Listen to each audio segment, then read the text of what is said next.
चलिए अगला क्वेश्चन है, लाइट ज़्यादा है, हाँ ठीक। अगला क्वेश्चन है रे ऑप्टिक्स। बिल्कुल इजी टाइप का क्वेश्चन है, आप लोग भी इसको पढ़ तो लिए हैं, लगाइए, कोशिश कीजिए, नहीं बनता तो हम हैं।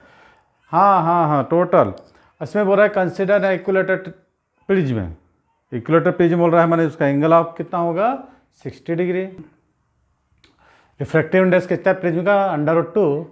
Array of light incident on it's one surface is certain angle if the emergent ray is found to graze along the other surface, then the angle of refraction at the incident surface is close to 15, 20, 40 तो 30 है।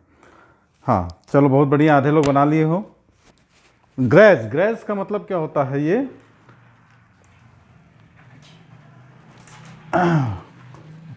हाँ, TRI total internal T है ना, refraction. तो सबसे पहले एक prism बना लेते हैं।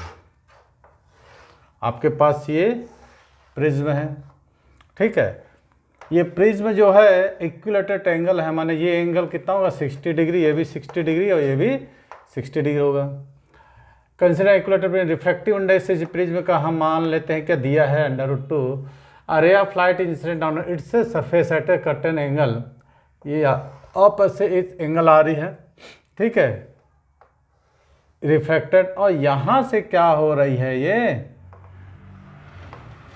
ग्रेज हो जा रही है, ठीक है। अब ये एंगल ऑफ इंसिडेंट है ना।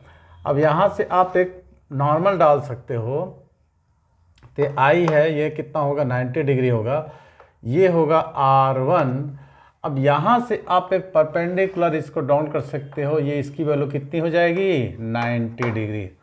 तो मेरी बात तो आप समझ गए हैं, पिछले कई वीडियो में हम इस टाइप का करते हैं, अपने PYQs भी देखा होगा, ठीक है। तो अब आप इसको सीधा, ये नहीं बेटा, ये नहीं जाएगा एंगल ऑफ इंसिडेंट, ये है रिफ्रैक्शन और emergent ray. The emergent ray is found to graze, ये जो इमर्जेंट रे है ना, ये क्या हो गई है, से ग्रेज हो गई है अलॉन्ग द अदर सरफेस, इस सरफेस से। मान लो ये ABC एक प्रिज्म है ना, तो AB एक सरफेस है, दूसरा सरफेस AC पे जो इमर्जेंट रे थी वो क्या हो गई, ग्रेस कर गई है। तो आपके पास अब सिंपल है कि आपको क्या निकालना है, R2 निकालना है। तो कोई दिक्कत की बात नहीं होनी चाहिए, ठीक है। अब आप यहाँ पर एक स्नेल्स लॉ लगा सकते हैं। स्नेल्स लॉ क्या लगाएंगे? अब देखिए प्रिज्म का रिफ्रैक्टिव इंडेक्स कितना है, ये R2 होगा ना,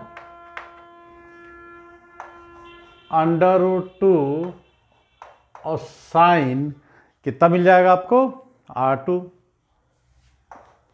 इस सर यहाँ पर लगा रहे हैं ना, इज इक्वल टू एटमॉस्फेयर, माने यहाँ का रिफ्रैक्टिव इंडेक्स कितना हो जाएगा 1, और ये किसका प्रिज्म का रिफ्रैक्टिव इंडेक्स है 1, और एंगल कितना है 90 डिग्री। तो √2 sign R2 is equal to 1 × 1, तो sign R2 is equal to कितना हो जाएगा 1/√2। तो R2 आपको निकल गया 45 डिग्री। इट मीन्स ये आपको 45 डिग्री मिल गया, ठीक। अब आपको क्या निकाल, the angle of refraction of the incident surface is close to the angle of refraction of the incident ray, आपको निकालना है। तो आपको पता है A angle of prism equal to R1 + R2, यही तो लगाते थे ना। तो आपको जो जो वैल्यूज दिया है, एंगल ऑफ प्रिज्म कितना है 60 डिग्री, I + R, ठीक है। तो कितना हो जाएगा angle of refraction of incident surface, है ना, angle of refraction of incident surface R2 और R1 फाइंड आउट करना है। R1 + R2 कितना है 45 डिग्री, तो 60 - 45 डिग्री इक्वल टू R1, तो R1 is equal to 15 degree. बस यही आपका ऑप्शन है ए।